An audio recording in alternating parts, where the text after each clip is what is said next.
Israel और Hamas के बीच की लड़ाई का एक नया मुकाम फिर से शुरू हो चुका है। जी हाँ, इस वॉर के अंदर चीजें बदलती ही जा रही हैं। पर अभी जो हम आपके सामने खबर लेकर आए हैं वो है सीज फायर रिलेटेड। जी हाँ, बेंजामिन नेतन्याहू आखिरकार मान ही गए एक टेबल पे आमने सामने आने के। जी हाँ, कतर ने जो सीज फायर का प्रपोजल रखा था, जिसको हमास ने ऑलरेडी एक हफ्ता पहले ही एक्सेप्ट कर लिया था, अब वो नेतन्याहू ने भी एक्सेप्ट किया, मतलब उसमें बातचीत करने के लिए वो मान चुके हैं। जी हाँ, आज होगी बात नेतन्याहू और हमास के बीच में। वो बात कैसे होगी, क्या निकलेगा, इसके बारे में तो आपको हम बताएंगे ही, पर साथ ही साथ बेंजामिन नेतन्याहू ने साफ साफ बोला है कि अगर सीज फायर चाहिए तो तुम्हें मेरा जितने भी मेरे हॉस्टेजेस हैं, इजरायली हॉस्टेजेस, उनको एक बार में लाया जाएगा। कहा जा रहा है कि करीबन 20 हॉस्टेजेस, इजरायली हॉस्टेजेस इस टाइम पे बचे हुए हैं जो जिंदा है, उन्हें वापस लाने के लिए बात की जा रही है। और दूसरी तरफ हमास ने ये भी बोला है कि ये बस वॉर खत्म हो जाए अब, क्योंकि काफी लॉस हो चुका है। जी हाँ, अभी रिसेंटली इजराइल ने जो मिलिट्री ऑपरेशन किया था, जहां पे कुछ 60,000 मिलिट्री सोल्जर, रिजर्व सोल्जर्स को जो लाया गया था, जिससे इतना तूफान मचा गाजा स्ट्रिप के अंदर।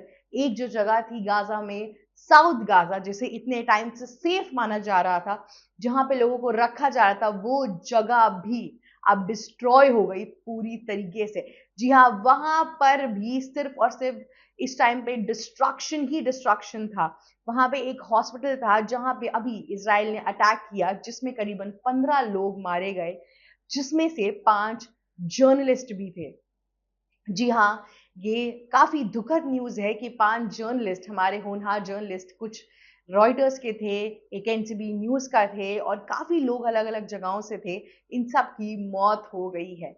ये जर्नलिस्ट सिर्फ वहां पे कवर करने के लिए जा रहे थे और उसके बीच में अचानक से अटैक हुआ। आपको एक भयावह जो घटना वहां पे घटी वो भी बताती हूँ। पहले इजरायली डिफेंस फोर्स ने एक बार उस हॉस्पिटल में अटैक किया, लोग भाग रहे थे, घायल लोग पे आप सोचिए, एक अटैक हुआ वो, उस एरिया में क्या हालत हुई होगी। और फिर वहां पे लोग गए, रेस्क्यू टीम जब गई उन लोगों को बचाने के लिए, और वो लोग को बचाया ही जा रहा था, तब तक एक दूसरा अटैक होता है, और जो लोग बचाने के लिए आगे आए थे वो लोग भी मर गए।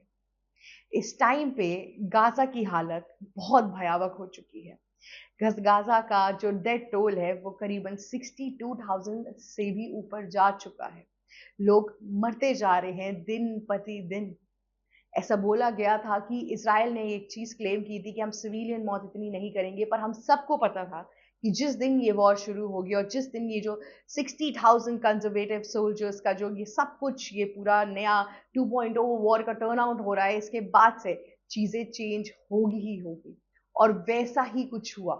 ये सब कुछ एक बार फिर से चेंज हो गया। ये वॉर एक नई जगह पर फिर से आ चुकी है।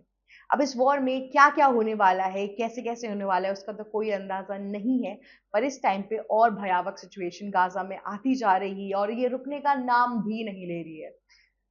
दूसरी तरफ हमने सुना कि खमीनी बोलते हैं कि अगर तुमने इसराइल, मतलब अगर इसराइल ने एक और अटैक किया, या फिर उन्होंने गाजा पे थोड़ा सा भी और अटैक्स किया, तो बुरा अंजाम होगा। जी हाँ, ईरान सामने आ चुका है पैलेस्टीनियंस की रक्षा करने के लिए। वो फॉर फ्रंट से लड़ाई करने के लिए तैयार हो चुका है।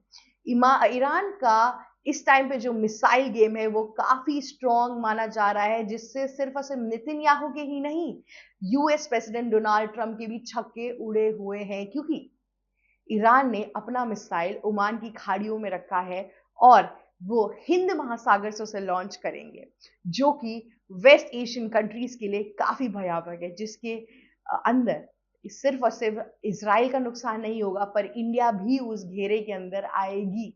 और नेतन्याहू तो ऑलरेडी परेशान है ही, साथ में डोनाल्ड ट्रंप का भी काफी इस टाइम पे टेंशनिंग सिचुएशन के अंदर वो है, क्योंकि इंडियन ओशन हम सब के लिए बहुत इंपॉर्टेंट है।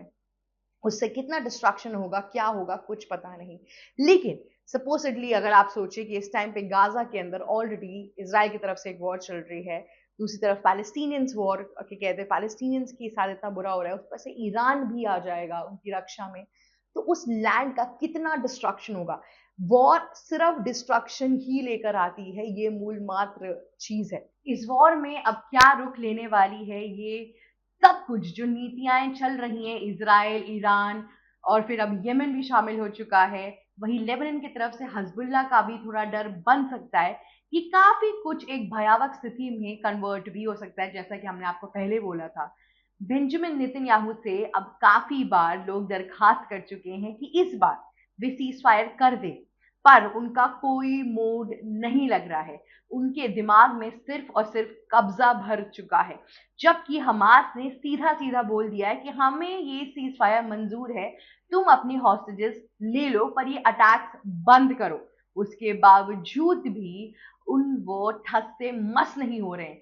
ऐसे क्या रीजंस हैं कि इज़राइल इतना ठस से मस नहीं हो रहा है? इज़राइल तो कहता था कि मैं ये सब कुछ सिर्फ हमास को मारने के लिए कर रहा हूँ, उसके बावजूद भी अब वो क्यों नहीं सीज फायर कर रहा है? गाजा में कुछ करीबन इतने 5 लाख लोग भुखमरी की सिचुएशंस पे उतर चुके हैं। यूएन एड नहीं आ पा रही है, वहां पे हॉस्पिटल्स में अटैक हो रहे हैं। जब एक एरिया सदर्न गाजा जो अब ठीक बचा था, उधर भी अटैक्स होने लगे हैं, तो लोग कहाँ भाग कर जाएंगे? आपको क्या लग रहा है कि वो स्टेशन से अपने शहर से बाहर निकलेंगे, वो ट्रांसपोर्टेशन मिलेगा और फिर वो भाग जाएंगे? ऐसा कुछ नहीं होता। वॉर टोन कंट्रीज में लोग पैदल भाग के जाते हैं एक जगह से दूसरी जगह पर। खाने की सिचुएशंस खराब हो सकती हैं, चीजें खराब हो चुकी हैं, कहाँ भाग कर जाएंगे वो? अगर आप फिर भी थोड़े के कहते हैं ठीक परिवार से हैं और जितने लोगों के पास पैसे थे वो अब तक भाग चुके हैं, पर ये जो लोग हैं, ये लोअर इनकम लोग हैं, यहाँ पे इनके पास ना पैसे हैं, ना चीजें हैं इतनी ज्यादा, ना खाने के लिए, ना कुछ भी। इन लोगों का इस टाइम पे भागना और कैसे निकलना, इस टाइम पे इन सब लोगों की जानें खतरों में है। इस टाइम पे सिर्फ इनकी ही जानें नहीं, वहां पे एक जर्नलिस्ट, रेस्क्यू वर्कर्स, हर कोई अब खतरे के घेरे में आ चुका है। ये वॉर किस तरफ जा रही है इसका कोई अता पता नहीं है। दूसरी तरफ ईरान ने ये ऐलान कर दिया है कि वे अपनी न्यूक्लियर फैसिलिटी जो इसराइल और यूएस ने मिलकर खत्म की थी, उस पर फिर से चर्चा करेंगे। जी हाँ, जून में एक ऑपरेशन हुआ था 12 दिन का, जहां पे यूएस और इसराइल मिलकर न्यूक्लियर फैसिलिटी ईरान की खत्म करने के पूरे जद्दोजहद में थे और उन्होंने काफी हद तक ये खत्म भी कर दी थी। पर ईरान वापस आ गया और उन्होंने बोला कि अगर आपको ऐसा लगा कि हमारी न्यूक्लियर फैसिलिटी पूरी तरीके से खत्म हो चुकी है, तो ऐसा कुछ नहीं है। उस अटैक में ईरान के काफी सीनियर ऑफिसर्स और न्यूक्लियर साइंटिस्ट की भी मौत हुई थी, जो कि काफी ज्यादा हर्टफुल था। क्या इस बार ईरान वापस आ चुका है रिवेंज लेने के लिए? क्या ईरान कंप्लीट रिवेंज प्लान के अंदर इस बार फिर से इसराइल को और पावर पैक परफॉर्मेंस के साथ इस बार नीचे गिराने की कोशिश करेगा?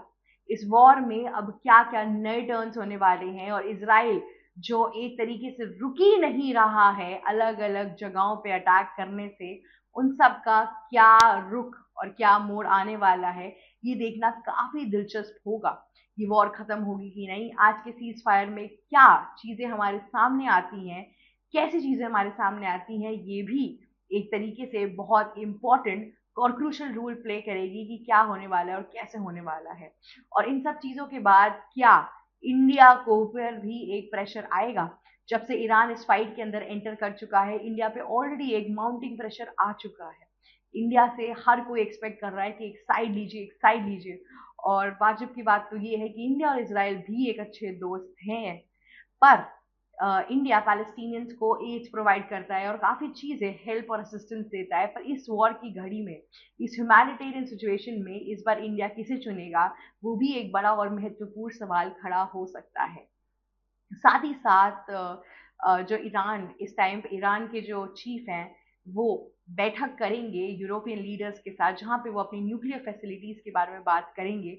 और अगर यूरोपियन लीडर्स चाहते हैं कि ये ईरान और इसराइल की वॉर ना हो, तो उन्हें इस न्यूक्लियर फैसिलिटी के अंदर एक पॉजिटिव रिजल्ट भी दिखाना पड़ेगा, जिसके तहत ईरान फिर से अपनी न्यूक्लियर पावर की जो पूरी फैसिलिटी थी उसको बिल्डअप करने के लिए फिर से ऊपर उठ सकता है। ये सब चीजें काफी हद तक ड्रामेटिक होती जा रही हैं और इसका कोई शोर नहीं समझ में आ रहा है। इस वॉर में और जितनी भी अपडेट्स रहेंगी या आती जाएंगी, हम आपको बताते जाएंगे एबीसी हिंदी के ऊपर। हमारे साथ बने रहिए हमारे चैनल पे। अगर आपको कोई भी डाउट है तो प्लीज़ कमेंट सेक्शन में लिखिए ज़रूर। हमने इज़राइल और हमास, रशिया, यूक्रेन इन सारी वॉर से रिलेटेड काफ़ी चीज़ें कवर की हैं।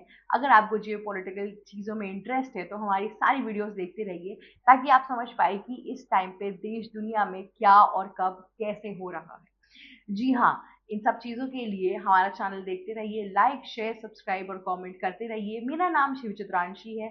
Thank you for watching us. ABC Hindi news, आज ही जुड़िए हर खबर के साथ।